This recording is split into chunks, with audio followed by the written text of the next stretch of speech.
All right, so we began the chapter 10 last time. It is entitled The Opulence of the Absolute. Let's look at the link between this and the last chapter. So this is a preview of what we did in our last class. So in the previous chapter, Krishna concluded with the instruction to fix his mind upon himself, on him. Manmana bhava madbhakto. In this chapter, Krishna describes his opulence on which a devotee can fix his mind and remember him whenever he sees anything opulent, powerful, and beautiful in this world. So Krishna will talk about his vibhutis in this coming chapter, in the 10th chapter. So we did the first section, knowing that Krishna is unknowable and the source of all. Today we'll do this second section, Pure Bhakti, the essence of Bhagavad Gita, or Chatushloki Bhagavad Gita. So 10.7, Krishna said, one who is factually convinced of this opulence and mystic power of mind engages in unalloyed devotional service. Yuje Natra Samshaya, of this there is no doubt. So this is text number 7. Appreciating Krishna's position leads to surrender, it leads to bhakti, it leads to service unto him. This is the highest summit of spiritual perfection, knowledge of the Supreme Personality of Godhead, knowing God as great. Generally, people know God is great, but they do not know how God is great. And this, Prabhupada used to say, leads to people becoming sahajas. If you have heard of this before, people do not know how Krishna is great, and they directly jump to the conclusion that being close, intimate associate of Krishna is the highest, and they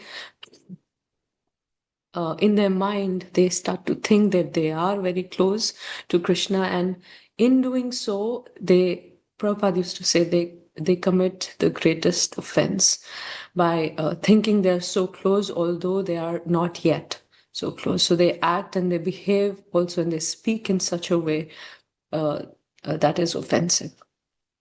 So we have to stay away from sahaja. So it is very important to understand how God is great and then come to the level of being, or Krishna himself unveils that connection with him through his revelation.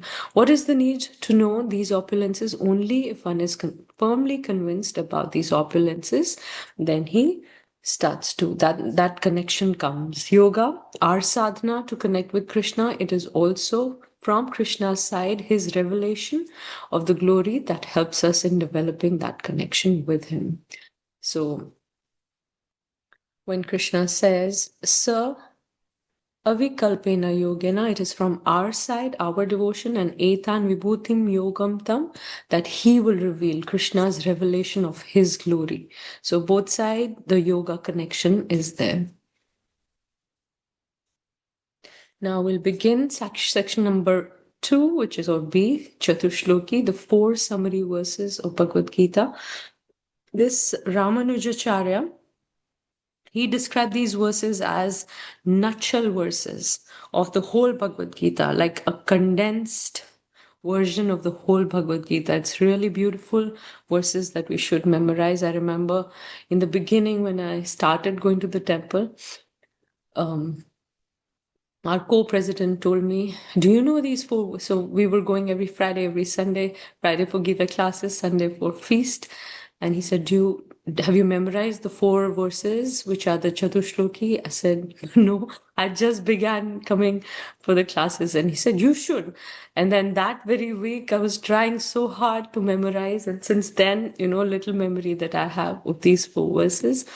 Beautiful verses. Significance of Chatushloki in terms of context. So this is how we'll understand these 4 verses in terms of the context of the verses and content of the verses. So let's begin with the context. This is the only time where Arjuna paraphrases and gives his understanding of Krishna's message and declares Krishna to be the supreme ultimate reality. So as soon as Krishna speaks these 4 verses, soon after that, So these verses are, always remember, 10.8, 9, 10, 11, Chatushloki. And the 12th verse, Arjun speaks and he says, Param, let's see what he says. Let's open the verse and let's look at it. 10.12 and 13. Arjun Uvacha, Param Brahma Param Dhama Pavitram Paramam Bhavan Purusham Shashwatam Divyam Adi Devam Ajam Vibhum. This is what we'll do in our next class, but we're understanding the context, how soon after speaking the Chatushloki, Arjuna is saying, you are the Supreme Personality of Godhead and the ultimate abode, the purest, the absolute truth. This is the only time Arjuna declares like this. He paraphrases Krishna's words and he gives his own understanding of Krishna being the Supreme Most. Nowhere else in the Bhagavad Gita Arjuna does this. In the beginning, he has his own, his version of why he shouldn't be fighting. He gives reasons why he shouldn't fight. Then he starts asking surrenders to Krishna. Then he starts asking questions. So throughout Bhagavad Gita, it's mostly Arjun's questions.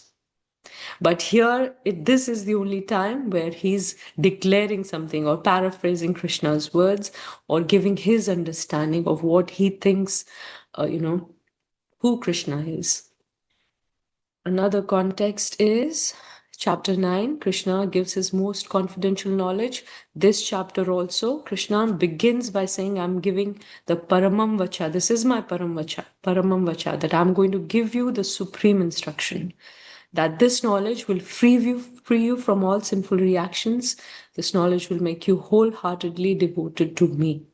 And then Krishna describes that knowledge in these 4 verses. So just before giving this knowledge, or the 4 verses that he's going to speak, before this, he talks about what this knowledge, the glory of this knowledge. Let's speak about the content of these 4 verses. The whole philosophy of Bhagavad Gita compressed together in a concise way in these 4 verses. So summary, how after understanding Krishna's position, a soul becomes devoted and enlightened. And it is the redirection of the heart and the head, both.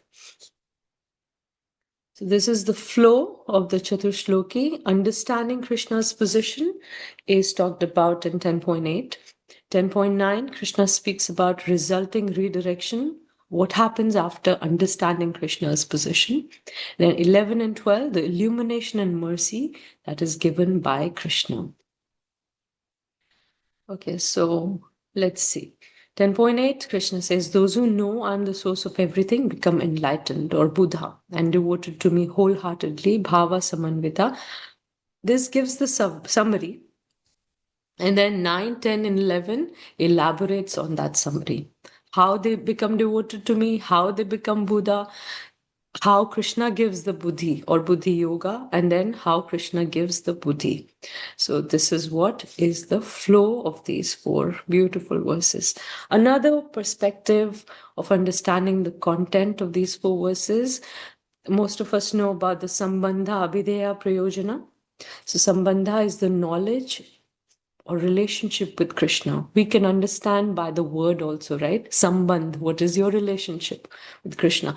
Abhideya is the process, or that process which leads to bhakti. And prayojana is the result, which is prema. Bhagavad Gita also, we having another session of Bhagavad Gita where we are still in the 2nd chapter. Actually, we just finished chapter 2 yesterday, and we were talking about how from the beginning of the Bhagavad Gita till the end, what Krishna is doing is giving his knowledge, giving this knowledge about him, and that leads to the process is what how we apply the knowledge of Bhagavad Gita in our daily lives, and the end result should be that we should attain prema.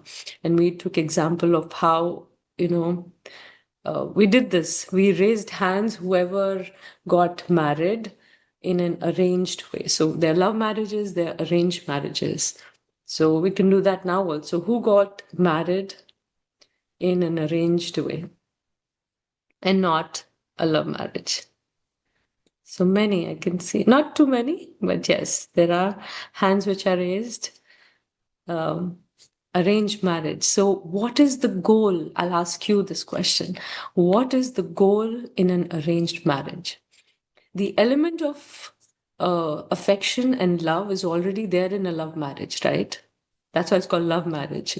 So, what is the goal in a marriage which is arranged?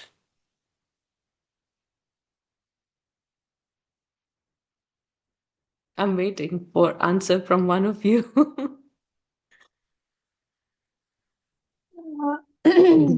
Horoscope have matches. a Sorry, go ahead, Mataji. goal ultimately is arranged means they have arranged all those things, whether it is horoscope or the family. But ultimately, the goal is to have first a cordial relationship and ultimately reaching the love. Right. So, cordial relationship for us in bhakti is understanding what Krishna wants, how he wants us to lead life. That will become a cordial relationship between us and God. Ultimately, the aim is falling in love with Krishna. And that is prema, that is prayojana. So sometimes I myself get confused. Okay, sambandha, I understand, that's the first stage, introduction of relationship with Krishna. I'm a jiva, I'm a spirit soul, I'm Anu, Krishna is Vibhu, and that is my relationship. I'm a servant of Krishna, that's my relationship. And then there is abhideya and prayojana. Sometimes I'm talking about personally, I do get confused. What was prayojana? Was it the process? Because prayojana sometimes for me seems like process, and maybe abhideya was the goal. So now I'm trying to memorize this as sap.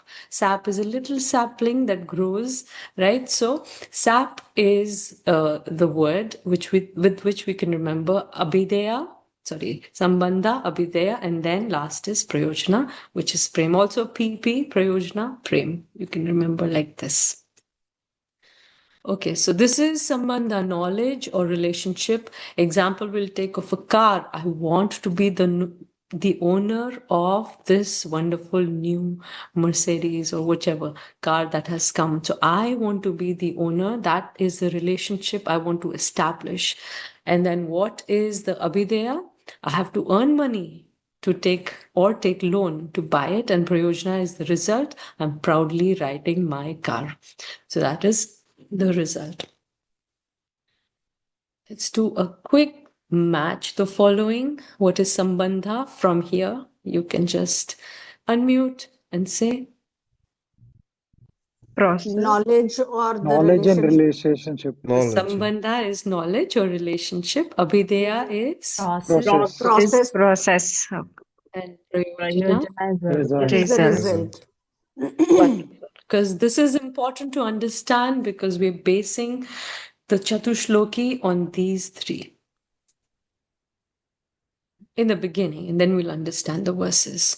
So the content is Sambandha. Krishna speaks about the relationship with him or understanding of him in 10.8. Abhideya, he speaks about his relationship in 10.8, also 10.9, also 10, and then 11. Sorry, this is the process. So process of reaching the goal, which is ultimately prema, prayojana, he talks about in 8 and 9. And we'll understand how when we come to the verses. So let's begin the Chatushloki 10.8. Aham sarvasya prabhavo matta sarvam pravartate iti matva bhajante mam buddha bhava samanvitaha. Let's have somebody read the translation. I am the source of all spiritual and material world. Everything emanates from me. The wise who perfectly know this engage in my devotional service and worship me with all their hearts. Aham sarvasya prabhavo matta sarvam pravartate is the sambandha, understanding Krishna's position. So let's see, what does it mean when he says, Aham sarvasya prabhavo, I am the source of everything, and matta sarvam pravartate is everything emanates from me. So He's giving knowledge about himself. Correct. That is the sambandha or relationship. So some people have this idea, this is called deism. Some people have the idea that God is the creator, but he does not maintain or interfere. We have our own will, we do what we like. He does not. That is called deism. For example, we take the example of a clock or a watch. This is a watchmaker or a clockmaker. He's made it and he sold it in a shop and then we bought it from there. He has nothing to do with the clock now, right? We are maintaining it. If the battery runs out, he doesn't come back and put the changes the battery, we do it. So some people have this understanding that yes, God has created, but we are the ones who are maintaining it. He has nothing to do, he does not interfere at all. But here Krishna says everything, when he says matta sarvam pravartate, the understanding is that yes, I have aham sarvasya, everything has come from me, but I'm also maintaining it. I also am the maintainer of everything. So this is sambandha, understanding Krishna's position. So now I'm not only the source, but I'm also the overseer as Paramatma in the heart. He comes with us within each atom. Krishna is there. He cares for everyone. He's the judge for those who don't want him to intervene directly, but he's still there. They don't understand and they don't want to believe, but Krishna is still there as Paramatma for them also. But for those who want to turn towards him, he's personally present for them. Iti matva bhajante mam, one who understands this wholeheartedly, bhajante, worships me. And this is the abhideya, to do bhajan, right? This is the process. So once we iti matva bhajante mam, once we understand the position of Krishna, how he's the source and he's also maintaining me, and with this understanding, one wholeheartedly starts to do bhajan, and that's the process. And then Buddha bhava samanvita, person becomes enlightened, intelligent, the mind becomes illumined, and with great attention, the heart becomes transformed. This is the prayojana, devotion which is manifesting. Any questions so far? So this first verse has all three. Where is the prayojan in this? Here is the prayojan. Buddha bhava samanvita with, once he starts to the process of worshipping me, he becomes intelligent, the mind becomes illumined. These are the changes, right, which are come. This is the result of what happens once he starts. Engages in the devotional service with their heart. But when you read the translation, it says, the wise who perfectly know this engage in my devotional service and worship me with their heart. With their whole heart. So that is the prayojan, because that thing we must reach, correct? That is what they're reaching, because they have started the process of bhajante mam. Correct. Now they become illumined. Okay, good. Knowledge of Krishna, here is your answer. Knowledge of Krishna's position leads to enlightenment, and that makes the person also attracted to offer his whole heart. The head and the heart both get transformed and directed towards Krishna. Okay, so bhava samanvita, with great feeling and attention. Krishna uses the word bhava here. So not just some ritualistic worship, but a complete offering of one's heart, one's very being to Krishna. So beautiful verse that comprises the knowledge of Krishna, the process, bhajante, and then Buddha bhava samanvita, one gets illumined and heart changes. Let's have somebody read this, what Prabhupada says in the purport. So this is from the purport. Lord Krishna is the source of all generations, and he is called the most efficient cause of everything. He says, because everything is born of me, I am the original source of all. Everything is under me. No one is above me. There is no supreme controller other than Krishna. One who understands Krishna in such a way from a bona fide spiritual master with references from Vedic literature engages all his energy in Krishna consciousness and becomes a truly learned man. In comparison to him, all others who do not know Krishna properly are but fools. Only a fool would consider Krishna to be an ordinary man. A Krishna conscious person should not be bewildered by fools. He should avoid all unauthorized commentaries and interpretations on Bhagavad Gita and proceed in Krishna consciousness with determination and firmness. Hare Krishna. Thank you, Prabhu. So very clear. Srila Prabhupada used to say that scripture is self-evident. There is no need to offer any interpretation. Krishna here is very clear. Aham sarvasya Prabhu, that I am the source of everything. So it's very clear, right? Then why does Prabhupada gives commentaries? Because the words are so clear given by Krishna, because what is self-evident may not be evident to all of us. Krishna is clear about, I am the supreme, everything emanates from me. But there are so many people, even after reading this, they don't understand. They'll say, oh no, beyond the form, there's the supreme Jyoti, which is the ultimate. We want to lean, go and merge ourselves in there. So even after reading, people don't understand why, because self-evident, what Krishna is speaking may not be evident to us. And the example is given, the sun is self-luminous, but there are clouds blocking our vision sometimes. We cannot see the sun properly because of the clouds, and these clouds are said to be the coverings which are blocking our vision, coverings of our prejudices and preconceptions. What we've learned so far, maybe from our past lifetimes, the impressions that we've been having, our egos and our prejudices. So what are prejudices? Our biases, how we like and not like certain things. That's how we brought up also. And preconceptions are past notions. Because of these two, people have this blockage or covering which covers the real meaning of what Krishna is speaking. Prabhupada, his purports remove the cloud from our vision. Our acharyas are living the Gita and therefore can also explain the Gita. So only by experiencing, right? There is one book Bhagavatam, then there is a person Bhagavatam. And it is said that we should be serving both.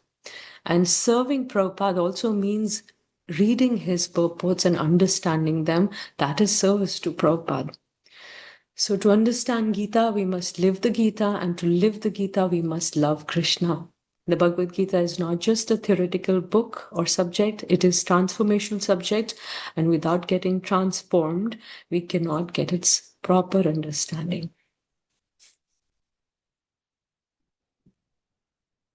Okay, before moving on to the next verse, any questions or reflections or comments on the first 10.8 verse? Yes, Mataji. That shloka. Avyaktam yaktimapan mannantame abudya param bhava ajananto mama bhuta maheshwara. They don't know my transcendental nature. Thank you for linking that verse, Prabhu. Yes, Sonia Mataji. Kunti says that Maya Javanika Channam. Wonderful.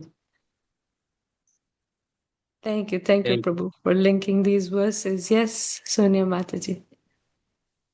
Mataji, not really a question, but more of a reflection that the yuga that we are currently living in and the generations that are to come, there is always this debate or a question where everything is based on science and everything is based on evidence, where people are like, show me the evidence or show me the proof. So these four verses, of course, are the essence of the Bhagavad Gita. So is it the process or is it the knowledge of Krishna that is an answer to this debatable question? Because Krishna is everything, that's the knowledge. So again, science will say, give me the evidence, or so just a reflection, and these thoughts are just pouring in, that how does science relate to Krishna, and or maybe Krishna is giving the answers in the future verses about that. So sorry, I don't know if I'm able to express myself, but the generations or the yuga that we live in talks about science. So Mm-hmm. Well, yeah, I mean, but it's also in science, when you do any experiment, there is a basic foundational faith that you have in something. And then upon that, it is built up. Your experiment is built up. So here, I would say, because you're linking with science, I would say Krishna is giving the base on which the foundation on which we can put our faith. Yes, Krishna, when he says, I am the source of everything, everything emanates from me. Yes, this is Dukhalya. All these verses flowing in the Bhagavad Gita, we experience them, and then, based on that little faith that we put in Krishna and his words, when we experience and hear all this and experience the world outside, we come to a conclusion that yes, this is true, what Krishna is saying. And yes, understanding this and doing a little bit from our side, our sadhana, it does pour in the grace and mercy and revelation, right? So to understand or to experience something, we have to jump in and do the experiment ourselves. So that's how I would link it. Yes, Mohini Mataji, would you like to add something here? Mataji, I mean, I just wanted to add to that. If someone is curious to know about Krishna, they will understand it just by these 4 verses. Or they don't want to understand, they will remain, as per Prabhupada, they will remain fools forever. So they will still not. But recently, when there was the Chandrayaan, it happened. Who was the in charge of that thing, he was saying it is all, we may call it science, it is all in scriptures. Because you have to understand both. It is coming from the higher scientist, that it is all based on scriptures. So the person who wants to understand it will understand it, because they want a scientific, what is the scientific proof? The scientist is giving the scientific proof. But those who don't want to understand, they want to deride even those scientists. So they will do it in any way, because they are not interested in learning, or whatever their karma or whatever the process of their evolution in their consciousness is. So that will take their own time, or the mercy of some devotee, the intervention of some devotee. Personally, I feel for myself also. So then you get that understanding. Till that time, you will say, what is there? What is the proof? But even if the Chaturshaloki, all the verses Krishna spoke till now about soul, Prabhupada giving the explanation about when the soul leaves the body is dead, but the soul is not dead. Soul is still alive. It's Shashvat. So people still don't understand what to talk of general people. Even I should not do any kind of aparad. Even those great people like Shankaracharyas and all, they also have that incomplete knowledge about Bhagavad Gita. They will say that something beyond that Jyoti is, they are talking about like that. So what to talk of those who are not even spiritually inclined? Right, So yeah. So these they will, misconceptions that we have from before, and our, the way we're brought up, and our samskaras from before.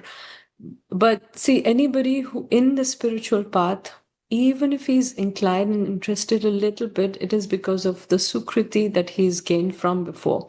So that the spiritual assets are important, even indirectly. If somebody has helped a devotee in previous life or this life, given some charity that has gone in, spreading God consciousness, all those sukritis, assets, spiritual assets, if collected and they have come to a stage where now it's fructifying in a person, having that faith, at least to start on the process of devotional service. Okay, let's hear from Pooja Mataji and then Parmesh Prabhu.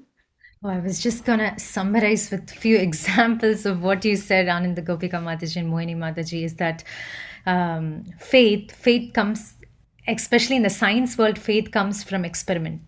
For example, we have never seen sodium chloride, which is salt, right? In terms of sodium and chloride, we have never seen, but we believe that sodium chloride makes up salt, as simple as it, and we read it in textbooks and we understand that's the thing. But and there are so many examples, electromagnetic waves that we have not seen, but science have proved, and it is there in books, and we believe it. And same comes with all of the knowledge in the scriptures. It's come from our acharyas who have done extreme tapas, which we are not even getting any close to it, right?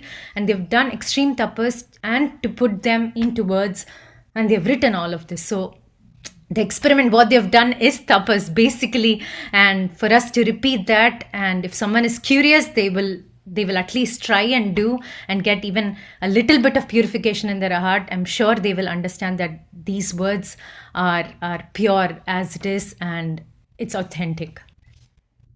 Wonderful. Association also, I'll just add to that, association really helps when we are in the association of like-minded people, which will come. This is the verse, Mad Chitta Mad Gata Bodhayanta Parasparam.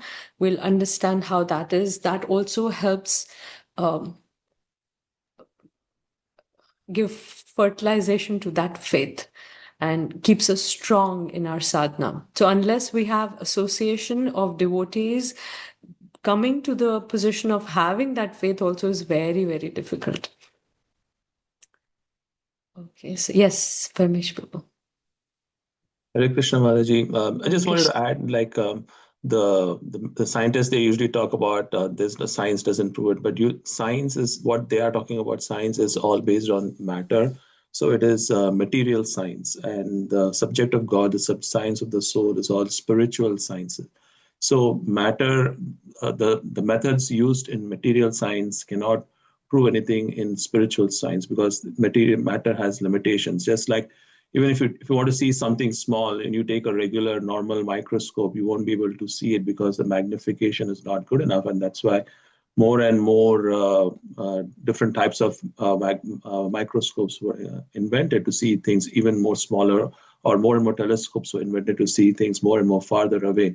So similarly, all those have limitations. So if we want to understand the science of God, the science of the soul, then we have to look at spiritual science and spiritual ways, spiritual techniques, and spiritual association. Just like scientists associate with other scientists, if you want to know about more and more about matter and understanding the science, as you mentioned, Mataji, the association of spiritual scientists or devotees is essential to understand the experiments involved in understanding God. So if you start with some faith and then go with the experiment, and then it is for you to realize the presence of God and His love. Amen. Jana Churita Bhakti Vilochanena, with the vision of prema, we can see what bhakti is and who Krishna is. Okay, let's move on to the next verse. Mataji, I Madchitta wanted to add. Madgata Prana. Somebody saying something? Sorry. Yeah, Mataji, I just wanted to add, in Bhagavatam, we have all the fractions of time, days of the week, the Pitra Paksha and not Pitra Paksha, sorry, the what is that called? Shukla Paksha and the other fortnight, the dark fortnight. Everything is given in relation to time, which our rishis have already done it without any telescope or without anything. They have found out everything. Even older times, when somebody gave birth to triplets or twin babies, they thought the first child which comes first is the older child, and which came last is the younger. But the science later proved that the first who comes first is the younger, and who came the last is the older, because that was formed first. So that is the older, which Bhagavatam itself describes it earlier, the development of fetus. So our our books are science-based only, which are describing everything. But unfortunately, they have not access, or they have no interest in reading, or not even interest in understanding. They will say, "Kisi ne likh liya hai." So they will not understand. They are not curious to know also about it. So science is proving whatever they are able to understand in future. Otherwise, they also don't have so much knowledge. They are also proving slow in study whatever they are able to understand from the scriptures. Thank you, Mataji, for adding that. Okay, let's recite 10.9. Machchitta madgata prana bodhayantaha parasparam kathyantasya shamam nityam tushanti cha ramanti cha. Let's have somebody read the translation. The thoughts of my pure devotees dwell in me. Their lives are fully devoted to my service, and they derive great satisfaction and bliss from always enlightening one another and conversing about me. Hare Krishna. Hare Krishna. So, Machchitta madgata prana bodhayanta parasparam kathyantasya shamam nityam. This is the abhidaya, how to practice devotion. So this is the process Krishna is talking about, how the bhakti is performed. Hold on 1 second.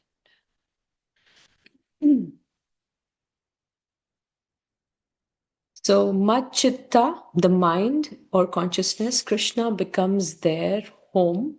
Madgata prana, body, life itself, they offer their whole existence to me. So prana is offered to Krishna, chitta is offered to Krishna, bodhayanta paras kathyantash, and bodhyanta is to hear, kathyantash is to speak. They delight in enlightening each other. So beautifully, Krishna has given the process or the abhidaya. And tushanti cha ramanti cha, it is the prayojana, stage of perfection.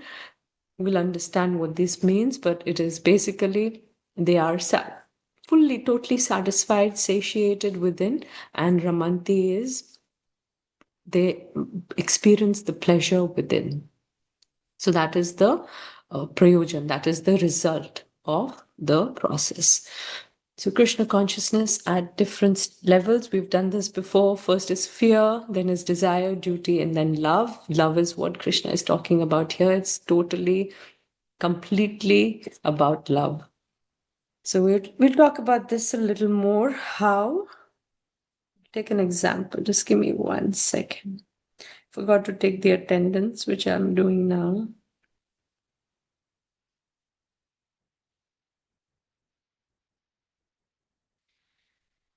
I would also like to add that attendance also means that our videos are on and we are participating in class. If we just are, admitting ourselves in the Zoom call and we might be doing other things, we don't know. If your video is not on and you're not participating, we don't know anything. So that also holds a lot of importance in these classes because we want to know that you are there and we want to know that you are participating. Okay, let's keep going. Mataji, I'm Okay. there. One of my thing is not working. So I have kept two systems. And That's one okay, Mataji. system It wasn't intentionally for any one person. It was just generally talking how, we need to have participation because there is no participation at all. So I'm just bringing the importance because this holds value and even points and even in our exams, it does hold value. Okay, so again, not for any one person. I'm really sorry if you felt like that. I just Just wanted in to make general. it clear. There are two systems of mine. On one system, the video is, I can see it properly. Okay. That's a system issue, that's all. But I'm on, my video is on Sure. one system.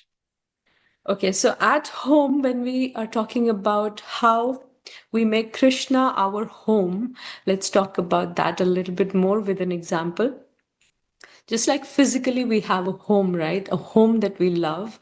We may go out anywhere, but we long to come back to the shelter and security of our home. Even if we go for yatras, there is a time when we are missing, right? That comfortable place where we can be. our home, our shelter. Many mental homes that we are fond of, when there is nothing to do which demands our attention, immediately our mind gravitates towards those things. That is also our home, inner home, right? When we have nothing to do, the mind just wavers to various things which are of interest to us, which we love, which we want to, put our attention in. For example, materially, some people like to earn a lot of money. When there's nothing to do, the mind automatically goes towards, the business mind, how we can earn more and more. So it is automatic. There's no trigger. But because the mind is free right now, that's where it gravitates towards.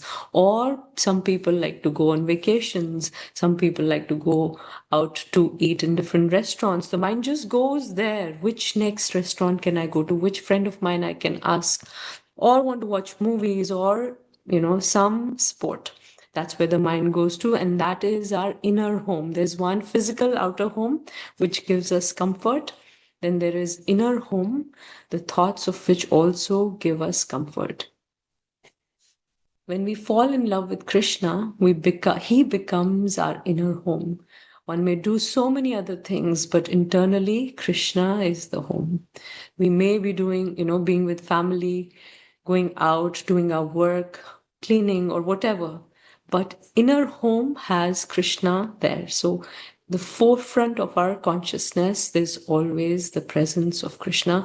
That's what falling in love with Krishna means, and making him our inner home. So Matchitta, Krishna becomes their home, and they become peaceful from all the agitations and distractions of the world. Whatever is going on around us doesn't matter so much, because internally they're thinking of Krishna, which is keeping them fully satisfied, happy, and joyous.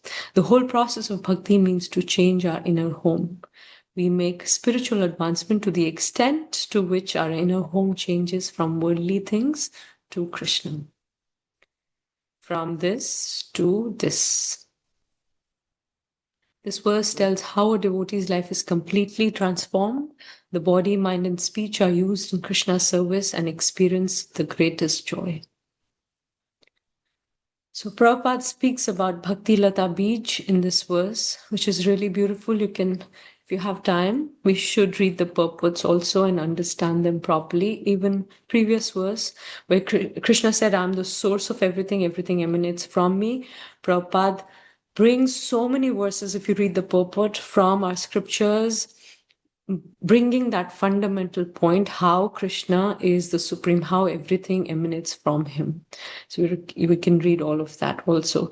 Here in this verse, the purport, Prabhupada speaks about Bhakti Lata Bij. As we make spiritual advancement, we start relishing the richness of pure love for Krishna even in this world. So that bij is planted in the heart. It grows and it grows like a lata grows, not straight, but in this fashion. It grows, and what is fructified is ultimately with the leaves and the branches and everything. Ultimately, this lata or this vine goes and pierces this material realm and goes in the spiritual realm, where it wraps itself around Krishna's feet, and there it fructifies with the fruit of love of Krishna. So beautifully explained by Prabhupada in the purport. Most important verse talking about the joy of association. So Bodhayanta Parasparam. What is the association, where it's leading us? When we talk about Krishna, when we hear about Krishna from each other, it leads to that joy of association with the devotees, that joy of being in Krishna consciousness. The joy of devotion is experienced intensely in association of like-minded people. To think of Krishna, what is difficult? The difficulty. We all have got thinking power. Our mind is never vacant. We are always thinking of something. We think of something always 24 hours. This is mind's nature. So if you simply think of Krishna, then your life becomes successful. So in the beginning, it's practice, but ultimately for a pure devotee, thinking of Krishna is so natural. He's not doing anything. Even if he's doing something, Thoughts of Krishna are always present in the mind. His pastimes, his beautiful form, his leelas. Pure devotees whose characteristics are mentioned here engage themselves fully in the transcendental loving service of the Lord. Their minds cannot be diverted from the lotus feet of Krishna. Okay, the next verse. Question comes up. In bhakti, you just chant, dance, sing, and have prasad. One needs to have knowledge and jnana also. One might say like this. This is all you do. You just dance, sing, have prasad, chant. Where is the knowledge? Krishna assures they don't have to be very intelligent. They don't have to deliberate a lot. I will give intelligence to them. Beautiful verse. So Hare let's Krishna. recite it. Hare Krishna. I want Hare to just Krishna. interpret. Please. Krishna says, my devotees forget that they have to go to Goloka, but I will personally take them. Then Prabhupada told, somebody told they have got no other business, they just eat, dance, and they do all this only. Then Prabhupada told, my devotees are very rich, they need not work. They are very rich, they have to dance. And that is what today we experienced. There's a kirtan, arti, lecture, prasad, everything. The That's joy for your really true. smile also tells us, Prabhu, you and also Shambhurao Yes. Prabhu, Mataji. Big smiles shows how happy you are in the association of devotees. Thank you, thank you. So let's recite the verse. Mataji Swarup Damodar Prabhu was there for Kirtan, Yours kirtan. and one Hari Om. No, that one more Prabhu. He is. The beautiful Kirtan, Mataji. It was mind blowing. Oh, nice. Yeah, It shows how really. much eager you all are to share. Amazing. Okay, let's recite the verse. We want to hear from you. Okay, go ahead, Prabhu. We want to hear from you also. We share. We want to hear from you. Bodhayanta Parasparam. To speak and to hear. Savanam Kirtanam. Both. Thank you, Mataji. Thank you. Tesham satata yuktanam bhajatam pritipurvakam dadami buddhi yogam tam yena mam upayanti te. Let's have somebody read the translation. To those who are constantly devoted to serving me with love, I give the understanding by which they can come to me. Hare Krishna. Thank you. So this whole verse is the abhideya or the process. Tesham satata yuktanam. Those people talked about in the last verse, right? Satata yuktanam. They just always engage. Bhajatam priti purvakam, in my devotional service. With affection, priti purvakam, not grudgingly but happily. Dadami buddhi yogam tam, to them, tam, I give them what? Buddhi yoga, the real intelligence. With the knowledge that I give them, it's not that they will achieve something else, or they'll achieve Brahmajyoti with the knowledge I'm giving them. No, they will what? Come to me. Yena mam upayantite, by which they can come to me. So this is the highest knowledge. Prabhupada says, in this world you can do PhD, double PhD in material world. That makes, it's only material. There's nothing spiritual about it, but the real knowledge is how we can go back to Krishna, and that Krishna saying, I give it to them. Dadami buddhi yogam tam yena mam upayantite. So in 39th verse, also this word buddhi yoga was used. Eshate bihita sankhye buddhi yoge tvimam shunu. That time Krishna, what he meant was, he hadn't introduced himself in that chapter, right? Only 261, where first time he introduced himself, Tani sarvani samyamya yukta sita matparaha, was the first time he introduced. So before that, 39th verse, when he used the word buddhi yoga, he meant act intelligently for the purpose of yoga, buddhi yoga. You do yoga with buddhi. Now that you have knowledge that you're not this body or the soul, use this knowledge to connect with the higher spiritual truth. But now, since he's already introduced himself as that highest reality, Krishna has established his position as the highest spiritual reality, and the devotees who know this connect with me through buddhi, with intelligence. So this is the difference between that buddhi yoga and this buddhi yoga. Even if you're deficient in knowledge, it does not matter. I will provide that knowledge. Here we see Dhruv Maharaj, little boy, 5 years old, he didn't know what to speak when Krishna himself manifested in front of him. He didn't know what prayers, and he touched his head with the conch, and then he started reciting beautiful prayers and, pouring out expressing all his love for the Lord in the prayers. So Krishna gave him the intelligence with which he could glorify Krishna. I provide that knowledge. I give the understanding by which they can come to me. So buddhi yoga, at one level we can understand, is the buddhi that helps us to do yoga. How shall I serve? I'm situated. This is the situation right now. Let me accept what is favorable, reject what is unfavorable. That is the buddhi that we can use, we already have. Then the yoga that grants buddhi by Krishna's grace. When we try to practice bhakti by itself, buddhi comes along by Krishna's grace. So Prabhupada used to say, chanting and hearing will take us to Krishna. That's all we need to do. Still, Acharyas wrote so many books for us to read and remove our misconceptions and increase our conviction. So they also helped us, or they also helped in gracing us with all this intelligence by writing all these books. Prabhupada says in the purport, Buddhi Yoga itself is action in Krishna consciousness. That is the highest intelligence. Okay, last verse, Ling. Someone may ask how Krishna gives this buddhi. So now Krishna will tell us how he gives that buddhi. Tesham evanukampartham aham ajnanajam tamah nashyami atma bhavosto jnana deepena bhasvata. Somebody can read the translation. To show them special mercy, I, dwelling in their hearts, destroy with the shining lamp of knowledge the darkness born of ignorance. Bhagavad Gita 10.11, Srila Prabhupada. Hare Krishna. Hare Krishna, thank you. So the whole verse is also Abhideya, or the process to reach Krishna. Let's see what each word means. Tesham, for them. Again, last verse also Krishna said, Tesham, these people that I've been talking about.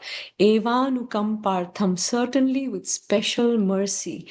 So Eva is certainly, and Anukampa. Anukampa is to, if we go in the literal meaning, kampit hona is to shake, right?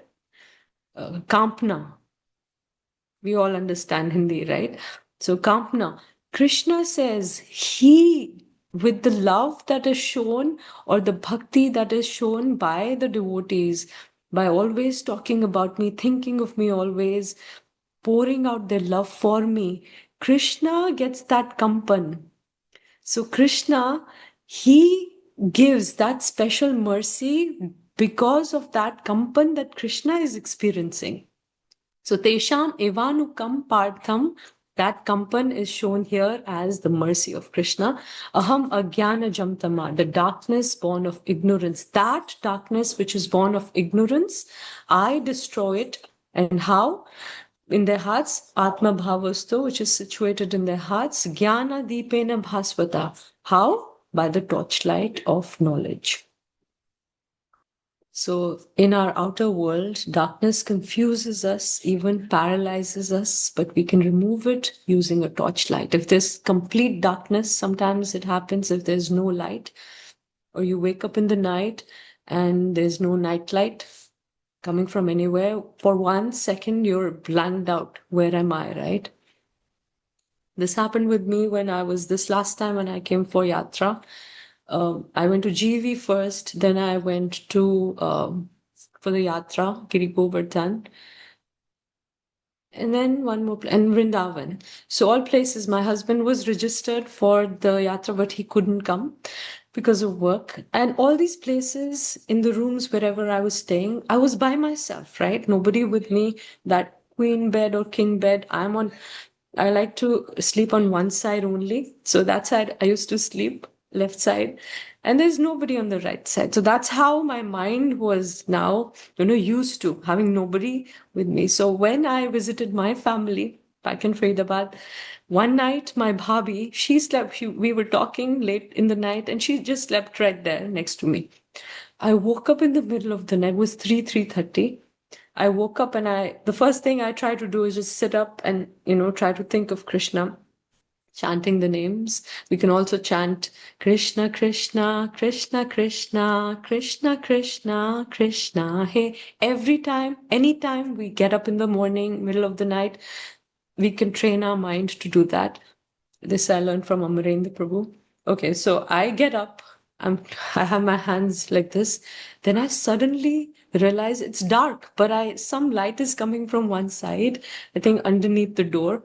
And I realized there's a form right next to me. I couldn't at that moment, I didn't realize it was my Barbies, lying sleeping next to me. And I just seeing that form, I got so scared.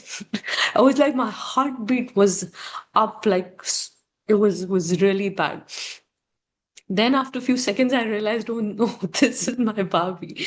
So light is, if there was light, right? If some light was on, I would have just seen, oh yeah, this is her.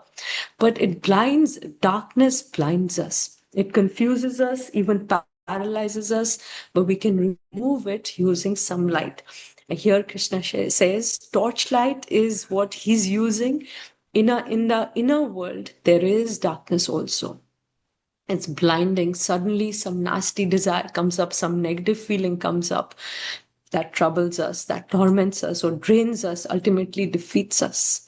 So what Krishna does in that situation where we are trying from our side to think of him, to love him, where the inner world, which is clouded, when darkness is there, therefore we are confused and we are blinded. We don't know what is good for us, what is bad for us.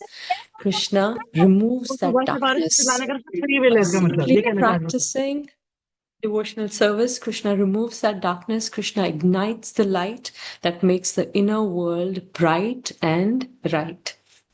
That confusion is gone, right? Prabhupada says a devotee is not unintelligent. A devotee is very intelligent, supremely so by engaging in Krishna's service. So devotee's intelligence is just that he's simply focused in devotional practice. That is his supreme intelligence.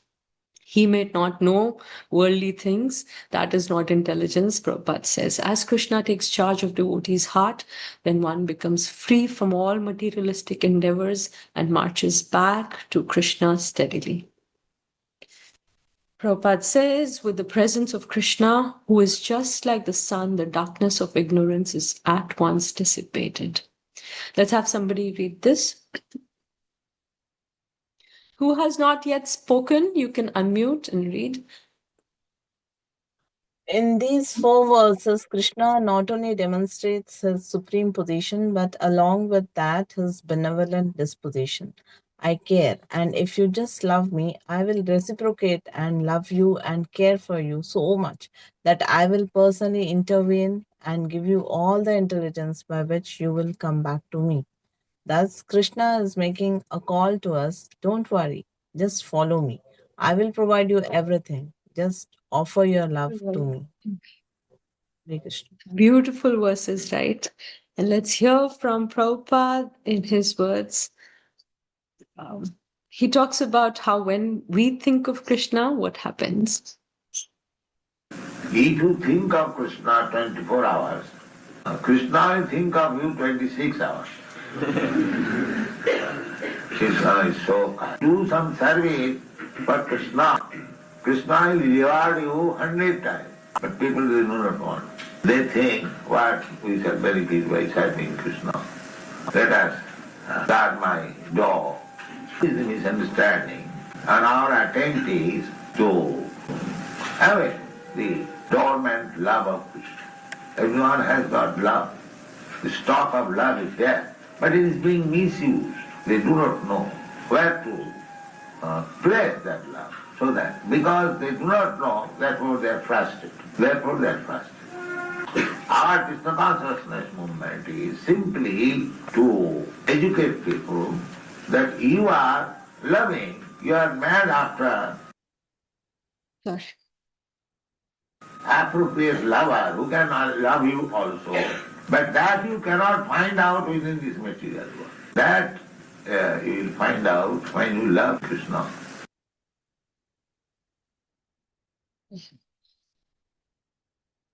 We wanted to end with Prabhupada's words, but any final comments, any questions? I want to add a few things. Yes, Krishna please, go ahead. is always one step ahead of our devotion. This Purandarasa has sang a beautiful song. ಮಲಗಿ ಪರಮಾದರ ದಿಪಾಡಲು ಕುಳಿತು ಕೇಳುವ ಕುಳಿತರಲಿ ನಿಂತೆರನರಿಯ ನಲಿದರೆ ಒಲಿವ ರಮಾಧವನ ಒಲಿಸ ಪಾಮರನು ಭವದಲ್ಲಿ ಬಳಲ್ವರೋ. Suppose a patient, he cannot sit. He lie down and he prays. Krishna sits and listen. And somebody sits and he stands and listen. And somebody stands and pray, he dances and listen. And if you dance, Krishna gives himself. And the people who are in the mode of ignorance, they are tired. Pamararu Bhavadali. They are tired in the material ocean.